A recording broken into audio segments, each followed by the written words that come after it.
Hello guys, मैं Sonu Kumar Sonu sir math academy में आपका स्वागत करता हूं। हेलो गाइस, आज हम समझेंगे अभाज्य गुणनखंड कैसे निकालें।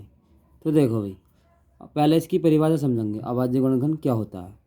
अभाज्य गुणनखंड वो होता है कि किसी भी संख्या को दो या दो संख्या से अधिक संख्याओं के गुणनखंड के रूप में लिखना अभाज्य गुणनखंड उस संख्या के अभाज्य गुणनखंड कहते हैं। ठीक है भाई। तो जैसे 20 है, 40 है, 252 है, 525 है, 625 है और 50। तो ये संख्याएं हैं। जब इनको हम इनके टुकड़ों के रूप में या गुणनखंड के रूप में लिखते हैं तो इसके क्या कहलाते हैं, इन संख्याओं के अभाज्य गुणनखंड कहलाते हैं। तो देखो जैसे 20 है, 20 को हम ऐसे लिख लेंगे। तो 20 के हम अभाज्य गुणनखंड ऐसे निकाल सकते हैं कि ये देखेंगे दो किसके पाड़े में आता है और जीरो किसके पाड़े में आता है। तो देखो भाई, दो भी दो के पाड़े में आता है और जीरो भी। तो इसे ऐसे कर लेंगे, तोड़ काट लेंगे। दो एकम दो, जीरो ऐसे लिख लेंगे। फिर ये बन गया हमारा 10। एक और जीरो कितना बन गया, 10।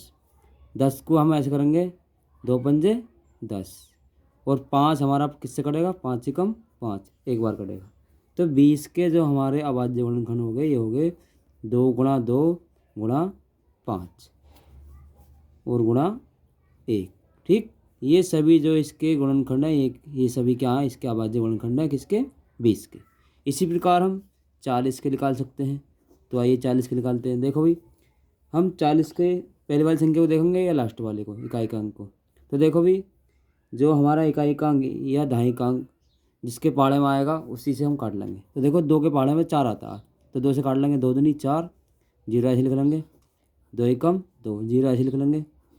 2 के पहाड़े में आता है 10, 5 बार 2 पंजे 10 और 5 से 5 काट देंगे एक बार, 5 एकम 5।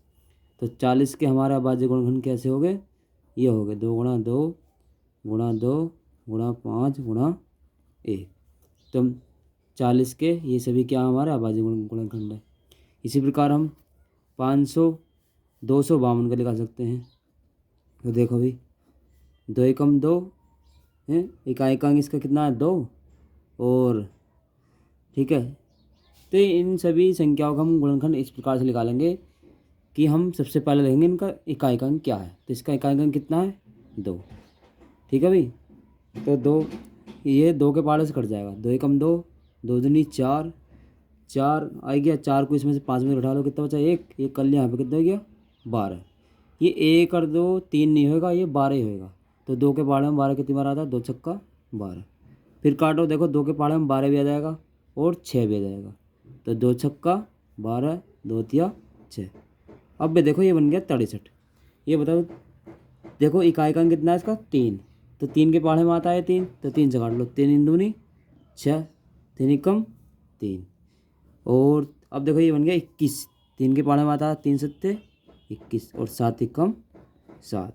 तो 252 के हमारा अभाज्य गुणनखंड कितने आ गए, ये आ गए 2 गुणा 2 और गुणा 3 गुणा 3 गुणा 7 गुणा 1। और ये सारे जो ये हमारे गुणनखंड जो आते हैं, इनको हम गुणा के रूप में लिख लेते हैं। देखो, इसको ऐसे लिख लिया, इसको ऐसे लिख लिया। ठीक, इसी प्रकार से हम निकाल लेंगे 525 के। तो देखो भाई, इसका इकाई, इस वाली संख्या का इकाई अंक कितना है, 5। तो इसके ऐसे निकालेंगे, 5 से काट लेंगे इसको, 5 एकम 5, इसको काट लेंगे, 5 पंजे 25। और ये जब दो संख्या एक साथ काटिए तो हमने नाजाती का लगा लेंगे यहाँ पे 0। ठीक, फिर देखो, फिर 5 से कट जाएगा, 5 दूनी 10, 5 एकम 5।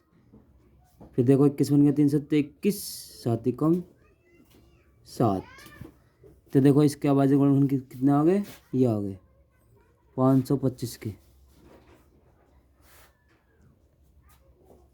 5 गुणा 5 गुणा 3 गुणा 7 गुणा 1। स्टेपलर आएगा। तो इसी प्रकार से हम देखो 50 का निकाल लेंगे गुणनखंड। तो देखो अभी, इसका इकाई का अंक कितना, 0। 0 किसके पाड़े में आता है, देखो 5 के पाड़े में भी आता है और 2 के पाड़े में भी। तो हम इसको जो है, इनके गुणनखंड जो हम 0 अगर आएगा ना लास्ट में संख्या के, तो हम 2 से काटेंगे इसको। तो 2 दूनी 4, कितना बचा, 4 घटा लो 5 में से, कितना बचा, एक कर लिया यहाँ पे। तो कितना हो गया, 10, 2 पंजे 10। अब 5 से काट लेंगे, 5 पंजे 25, क्योंकि 5 के पाँच में 25 आता है और 5 ही कम 5। ठीक है, तो 50 के अभाज्य गुणनखंड हमारे कितने आ गए, 2 गुणा 5 गुणा 5 और गुणा 1, कितना आ गया 1।